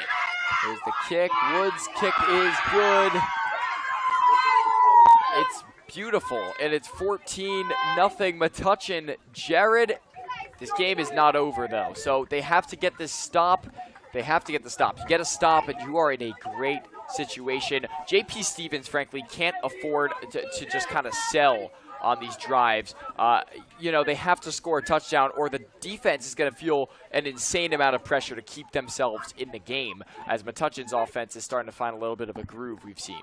And it's not like JP Stevens has been I guess, fancy on offense, but they've done a lot of lateral work, and I'm interested to see what Coach Jason George here is going to do with his JP Stevens offense, if he's going to start to get a little more aggressive as this game goes on, and more north-south.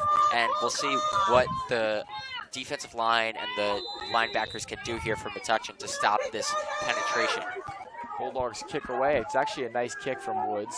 It's going to bounce inside of the 20s, picked up and slipping through the defense, and the special teams able to take him down at around the 40-yard line, shy of it, at around the 38.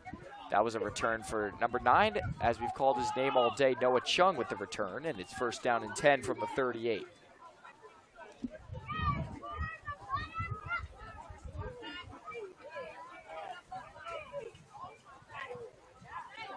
This game is sponsored by Frescoes by Jimmy, Sunshine Grill, and Elcha's Eats. Thank you, everybody, for sponsoring this game. It's been a good one, Jared. Here in the third quarter, but touching up now 2 scores. Haven't had a lead late in this game in a couple of weeks. And tempo is definitely the key here for Coach Leitner. He's set the tempo so far with his nice driving, running for Metuchen, 6-7 yard run plays every drive on the offense. So now let's see what they can do. Dropping back, pass overthrown, and it's even taller than the tall 6'4" receiver that couldn't pull it in. Little too high for him. The pass incomplete to Chung. It's second down and 10. And Chung still seems to be a little shaken up, perhaps dealing with something that either we missed or something from earlier that we are unaware of, but he's been limping most of this game and he's staying in. He's almost like the Iron Man right now, that if he's not in this lineup on the offense or defense, really, he'll be a huge missing piece for this offense. Yeah, and it looked like he kind of got shaken up on that one play when he tackled Matt Flood. I don't know if you remember, it was in the red zone on the right side of our screen, but he took down Flood, and Flood got injured in his hand, and he got injured, and whatever Chung is dealing with seemed to happen on that play as well. So both of the top players got injured on one play, on one collision. Pick chance for the Bulldogs, but it was just outside of the arms for Metuchen of number 28, Daniel Ayala, who's been doing some great things defensively today. Incomplete pass, third down and 10. And this Metuchen Bulldogs defensive unit is looking really strong out of the half. We had some complaints. They've been good the first half. They were really good the first half because they allowed no points, right? Anytime you allow no points, that's good. We had some complaints about the large chunks of yards that they were allowing on some of the read options, and now they're not allowing anything, and the D-line is really getting into the backfield and making this their game to lose now. So 14-0, 2:02 to go, Jared. This is a very, very impactful drive for this defense. Of course, JP Stevens looking to get a little more aggressive, but so far no luck. 3rd and 10 here. Again, they haven't won a game in almost 5 years. And last year, a year ago today, Metuchen beat JP Stevens 21-12. Right now, 14-0, 2 minutes to go in the third quarter. Looking left, pass fired, incomplete. It hit the ground just in front of the eyes of Chung, and it's going to be 4th down. Do you punt it? What do you even do here if you're George? I think they're gonna punt this ball away. It's looking like what they're going to do. Special teams out there for the Dogs on the return for Metuchen. He's set to be Hayes Darina. He's their return man. Patel is set to punt. Not a fake punt.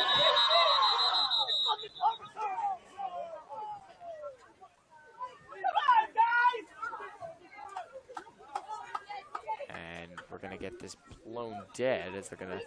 And I think Coach Leitner was taking his time out there. He had too many guys out on the field. Yeah. I think what we're hearing here, too much personnel out on the field. That's a good timeout because that would have started to hurt them a little bit. But good call again by Coach Leitner, who's been around the game for a lot of years, I should say. Played in high school, now is coaching the Dogs, and really good call there to call the timeout before the refs made the too many men on field flag. So 4th down and 10, 1:59 to go. This time you will be sure they'll have the right amount of players out there, personnel. 1:59 to go in the third quarter. 13:59 to go in the game. Bulldogs looking to cling on to their 14-point lead or maybe extend on it as they have the ball coming up. Here's the punt. And a fair catch by the junior. Woods will get the ball at the 33, and so will the Dogs. Cam Hayes-Dorina so far definitely very good for the Bulldogs. He has 7 kick returns for 92 yards, the leading kick returner. He looks like their guy to start kick returning. Earlier in the year, they were looking more towards Matt Flood, but now Cam Hayes-Dorina is really rising up through this program, and he's their lead kick returner. Fair catching there, certainly the right call. Don't want to make any mistakes there, but now Metuchen back on the ball, up 2 scores, and can really put this game a little bit out of reach. Still the third quarter, though. We still have a bunch of time left. Cam, if you're watching, I know you like to watch some of the games back. He also, by the way, he's been really great in the basketball program as well. I know that we cover basketball, too. He kind of made his way up in the basketball program as well, as you see the give to Flood. But Hayes-Dorina always, I think, has been an underrated piece for the Dogs, and he'll be taking over next year. He's already the wide receiver 1 debatably this year. Him and Woods kind of split that. Woods, by the way, still no catches today, number 13.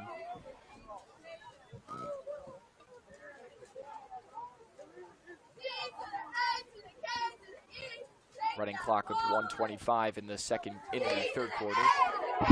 Second down and 9.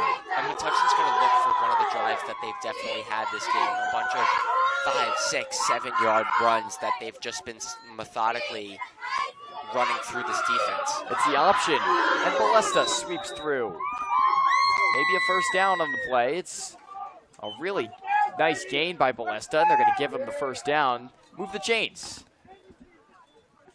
So once again, just like I said, Ballesta getting a 6, 7-yard gain there and getting a first down. Now, you're still killing clock, and of course, you're not looking at the clock so much right now because there's still an entire quarter left to play, but as you're still driving, we've seen, especially in like a Belvedere game, or even in the first half here, where you can exhaust a defense by just slowly and methodically running this ball, and I want to see Metuchen continue to do that. They still have a bunch of field position to go. Expect to see one more play this quarter, maybe a second if they go quickly, but this is probably the last play of the third quarter, and it's not a good one as the ball goes back. A fumble by Flood on the transition, jumped on by J.P. Stevens, and they're going to get a chance to now score a football before the third quarter. Just a little bit of a miscommunication by Flood, who seemed to overrun the handoff. Went back for it, and by the time he went back for it, the ball was on the ground, and the conditions not making anything too easy on that play either, with it being wet and slippery out on the ball especially. And that's, you know, really the first time it's truly been evident that the Bulldogs have been affected by the rain, I think, and the weather today. And honestly, I'm surprised we haven't seen something like this earlier. We've seen a couple messed up snaps for J.P. Stevens, but other than that, no real loose balls or fumbles in this game. And already at the end of the third quarter, one of those was bound to happen, and just unfortunate timing there for the Bulldogs. Bulldog fumble with 28 seconds left, picked up with 24 for Stevens. It's a fake handoff, throwing left. That's not a good pass, but it's completed at the line of scrimmage. Not a good idea by Marquise Webb, who probably should have just either thrown the ball out of bounds, got out of the pocket, or ate the sack even. He forced that in, but it worked out, I guess, as Webb is able to complete the pass for a gain of 1 somehow and to end the third quarter. Bulldogs making this a little bit interesting here in the fourth quarter. I should say the Hawks making this a little bit interesting here in the fourth quarter. Metuchen really just needs one more stop and to burn a lot of clock offensively, and this will be their first win since early September. But we will see. This is a really been a really good one through 3 quarters, Jared. Yeah, definitely. And that was an interesting play there for J.P. Stevens because, again, Metuchen's not only stuffing the run, but getting outside and getting to the quarterback. Got pressured there by the outside, and he actually got lucky that he completed that pass because any later, again, he felt the pressure and could have been sacked or even worse, fumbled there, and could have given the ball right back to Metuchen. Completes the pass, and now the fourth quarter, they still have the ball. Yeah, it didn't look like he even threw it. Like it kind of just looked like he just kind of put it up there. I didn't even think there was forward motion for a second, but the ball obviously wound up going 2 yards past the line of scrimmage, and you can't complain if you gain yards out of it. But we'll see. It just proved, by the way, how good the Metuchen pass rush was on that play, as they were in the backfield, really working their way through. Here's a gain on the outside. This is a nice carry. Gain of about 5 yards on the run by number 4 for JP Stevens, Aryan Patel, who's been increasingly involved later here in the game. I think Metuchen was actually looking for an offensive hold there that they didn't get, but Metuchen been riddled with that, as we said. Like, as they start to get in the opposing position, they've gotten some holding penalties that slowed them down on offense, but methodical transition here now.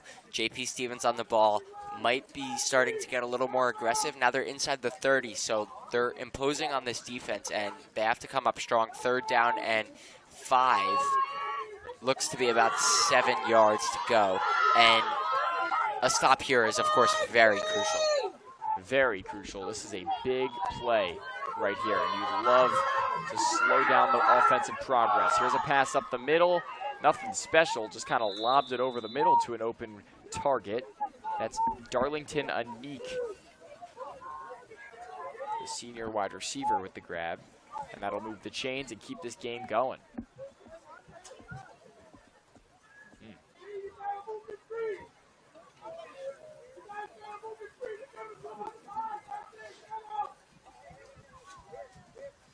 And something interesting we've seen is they've definitely stopped the run, which is what they want to prioritize because it's primarily run heavy today, of course, given the conditions and just how these two teams make up. But there's been a little bit of a gap right in where like the outside linebacker, middle linebacker is supposed to be, where they've found some holes in the defense to get a pass through.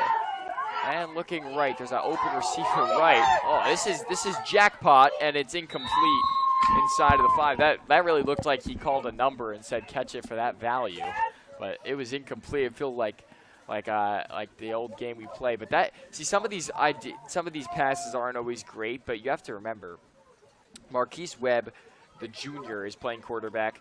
Also really primarily a defensive back. That's his position, and he's 5'6", so it's not always easy when you have this Metuchen pass rush, which looked really good this game, coming straight at you. And your X factor in the pass rush so far has certainly been Kyle Johnston. I believe he has 2 sacks today, which I don't think anyone else has another sack besides Kyle Johnston. Definitely a great run stuffer and pass protector on the outside. Got to the quarterback already. I want to see him do it again here. Just his junior year for Kyle. Been really good defensively for Metuchen today all day. And at risk of finally allowing points today, but a nice run stop there led by a couple of guys. Cardillo was in the mix, and is that 54? So that's I think Haynes. Yeah, Haynes with the tackle.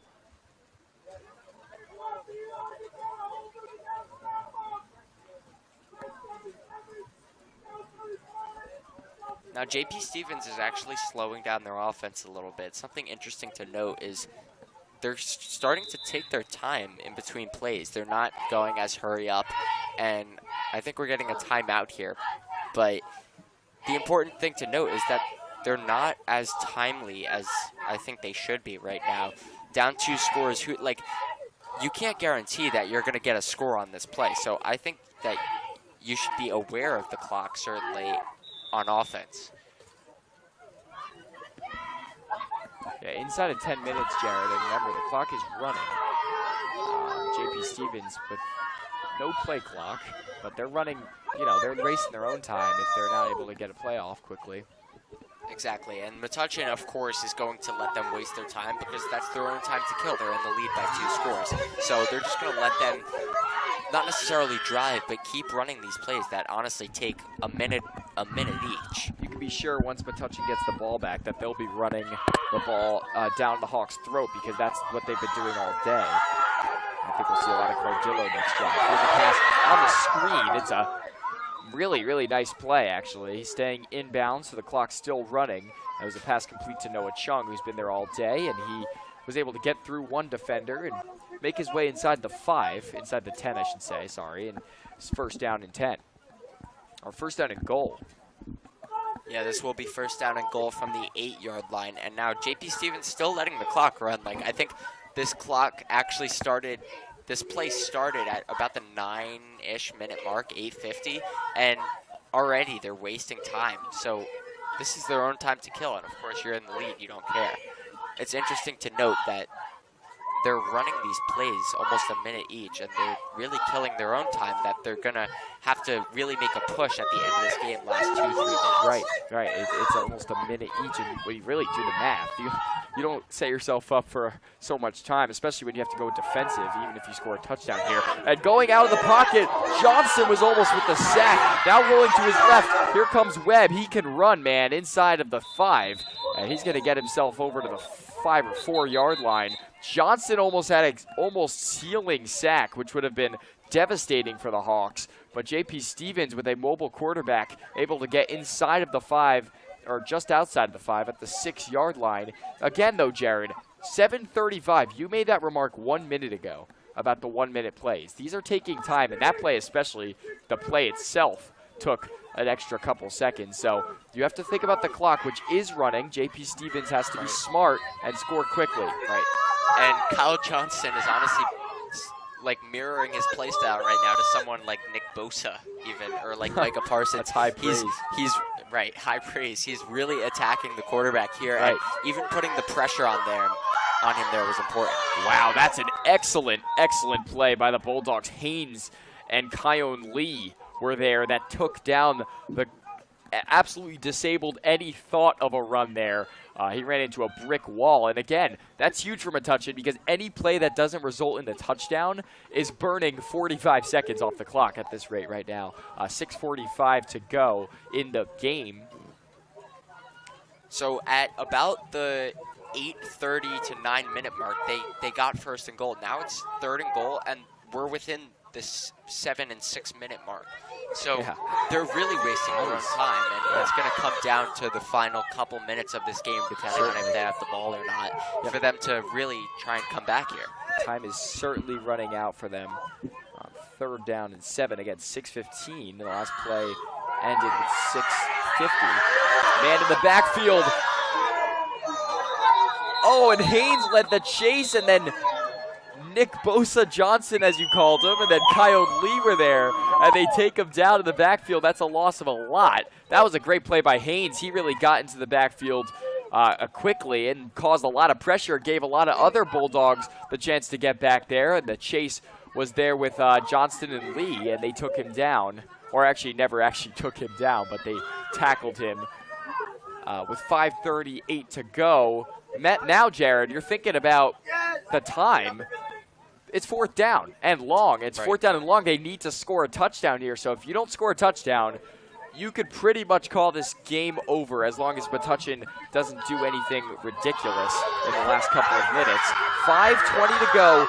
Need it here. JP Stevens sets up 2 receivers left, 1 right, and a running back in the backfield with a blocker out right. Man in motion. Webb takes the snap, looks right. He knows where he's going. It's the big man receiver. No flags.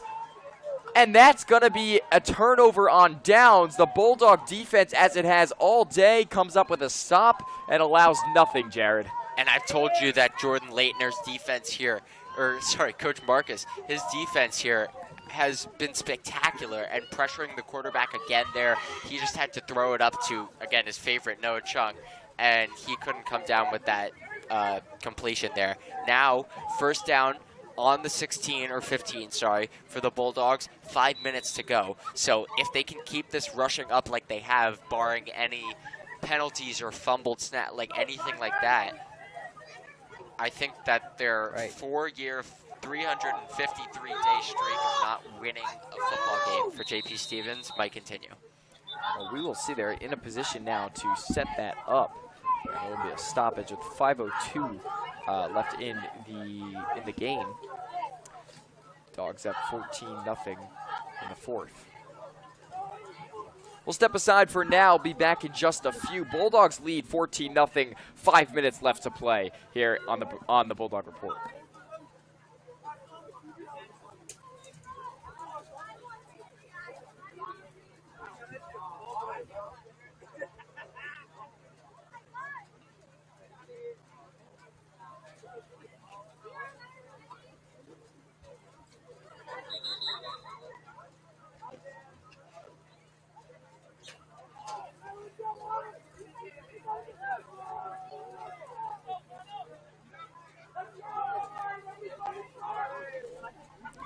back in action here just after a few moments of a break for the Bulldogs and the Hawks. JP Stevens needs a stop, and they definitely would like a fumble. Cardillo sure to protect the ball, and he gets it to the 21-yard line, barreling through with a nice run. And the running clock with 4:50. Hawks only have one timeout, Jared. That is really going to cost them when they need to not just stop the Bulldogs. They need to score, stop again, and then score again in order to just tie Metuchen late here in this one. And just like I was saying, these 6-yard runs, which is what just happened there for Cardillo, these 6-yard runs just keep imposing on the defense. And now with one timeout, you can really hold this ball as long as you can keep getting first downs, and you could honestly waste this entire clock away. And again, short chunks of yards. That's like what I said. Remember before I said we're going to see a lot of Cardillo on this drive? How about a lot of Cardillo on this drive? There's a first down, move the chains, run the clock, and in position now to win this game handedly now with 4:15 to go. So this game is not over, but let's assume it kind of plays the way that it's kind of directed right now towards.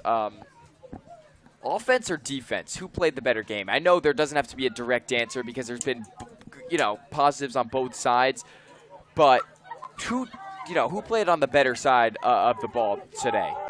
I think that the offense played on the better side of the ball. The defense has been spectacular today, obviously allowing no points, 2 sacks. And there's Cardillo for a couple yards. But the offense has just imposed their will on this defense. They've not only exhausted them, but they've gotten 5-6-yard gains each time. That brings up a 2nd and 3rd down, which Metuchen's not even scared of now. And there's a timeout. The 2 JP Stevens players are down on the ground with apparent injuries. Can't quite verify who either one of them are right now. I don't know what quite happened there, if they ran into each other, but both seem to be very hurt. Yeah, hoping for the best, though. What were you saying about the? What were you saying? You were in mid-sentence. So I was saying that, like, Cardillo and this offense just keep getting these 5-6-yard gains, and they're proving that they're not even scared of a 2nd and a 3rd down, right. These later down scenarios, that they know that they can get these yard gains to get the first down. Right. And it's killed so much time here, and not only killed time, but scored the ball twice in the end zone for the Bulldogs behind their big 3, Flood, Ballesta, Cardillo, the X factors there for your offense. And I've loved what they've done today, just keeping the tempo up throughout this whole game rushing. Yeah, if I had to answer that question, as you see, one of the Hawks gets up. That one was, and he's okay, it seems. That's Hyven Biffid, who was playing some good football defensively, and he seems to be okay. And getting up also okay, so they're both okay. Darlington Anik also seems to be good, just kind of limping off the field late here in this one. If I had to answer the question I asked, I would probably say the defense played the better game. I think they played the better game, but I think the play calling offensively was spectacular, and it propelled them to the win. Couldn't have done it without either side being so strong. Both sides were great, but I think really what made the offense was the play calling today. I think this was a great day for the Metuchen coaching staff and head coach Jordan Leitner, who really called a great game and opened up holes for Metuchen using 3 running backs, which is something we haven't really seen that much. The committee was very effective with their 3 seniors leading the chase. And even using multiple quarterbacks, as you see McPartland in, Ballesta was in last drive, Ballesta was in the drive before. Interesting, as you see Cardillo running the ball. I find it kind of funny, by the way, as he gets the first down, a big gain of about 6 or 7. I find it funny that Cardillo, everyone in the entire, on the field, everyone on the sideline, the cheerleaders, the band, we all know it's coming to Cardillo. We all know they're going to do that little play, handoff inside. Cardillo's going to get 5 yards, but they can't stop it. Everyone's saying, all right, it's going to Cardillo, 33. But it's so hard to stop because he's strong and he's able to, barrel his way with good blocking, which has been, by the way, so effective all day, as you said. But I just find it funny. Like, it's going to Cody. They're going to burn clock with a running back that's going to get them effective yards. but it's hard to stop regardless. I think that it's just the lack of physical presence that JP Stevens has on their line and their linebackers that just can't stop Cody Cardillo. And once again, going to him there, getting a couple-yard gain. But now with 2 minutes left, with the ball, of course, this is almost an end game scenario where you know you're going to win. And now let's look ahead, right? Yeah. Let's look ahead. We got to look ahead because you always have to think about next week. On the 21st, we will be hosting Dayton. October 21st is 1 week from now. 2 o'clock game against Dayton at home. Big game. Dayton is 1-6 this season, so Metuchen could win that. They certainly could win that. Dayton's played some certain sketchy teams. Highland Park, they only beat by 2 points on the 29th of September. So, you know, Metuchen definitely can make this a 2-game win streak with the win today and next week potentially. Wow, Cody Cardillo untackleable inside of the 40, inside of the 35. And the Metuchen Bulldogs have just delivered the dagger, which we've been waiting to say all day. What a win it was for the Bulldogs, picking up their second of the season. They are now 2-5. Looking ahead, Dayton and Highland Park the week after. So you could win today. Assume everything goes right? And not everything's always going to go right, but if you think about it on the bright side, you could win this week, which this game is over now. Dayton, that could be a win. Highland Park, that could be a win. And just right there, those are 3 wins you get to the additional 1. And Metuchen's looking at a 4-5 record, which is not so bad considering they had a 5-game losing streak going into today. Yeah, definitely. And that was sort of riddled with injuries. You know, Evan Toth, they were missing. But it sort of took a little bit to find their groove. And they definitely found their groove today, now kneeling this one out. Daniel Cortez, they lost. Evan Toth, they lost. And John Ballesta was actually out 2 games with a knee injury, 0-2 without him. And now the game is officially over here for the Bulldogs. 2-5, stamp it in for the Bulldogs. You won today. Listen, you work all week in practice, and you finally get that feeling, that rewarding feeling of we won. We won this game, and we deserve to win this game. Now, Stevens, we know, has had a very tough couple years for their program. But this was never a give-me. This was never a gimme at any point. You always have to come in, play your best game of football possible. And they did it today. They grabbed the win, a big one for their team, for their program, and for their future. As I said, Dayton and Highland Park coming up. Both home against Dayton, on the road against Highland Park, which would be a night game on the Friday of the 27th, which would finalize their season this year. Bulldogs win this one 14-0. The weather was bad, but the Bulldogs were not. They looked really good today in their win over the Hawks. That's going to do it here for the Bulldog Report. For Jared Popek, I'm Mike Bush. This was the Bulldog Report. We will see you next week.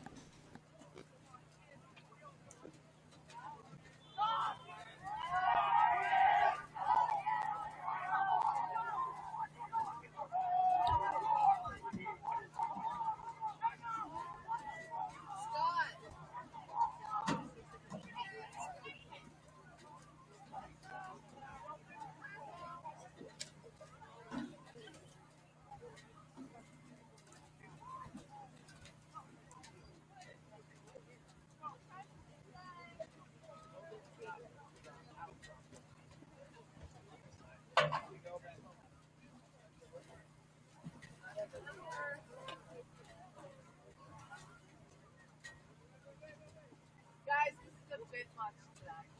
Bit much to do.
Not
greedy,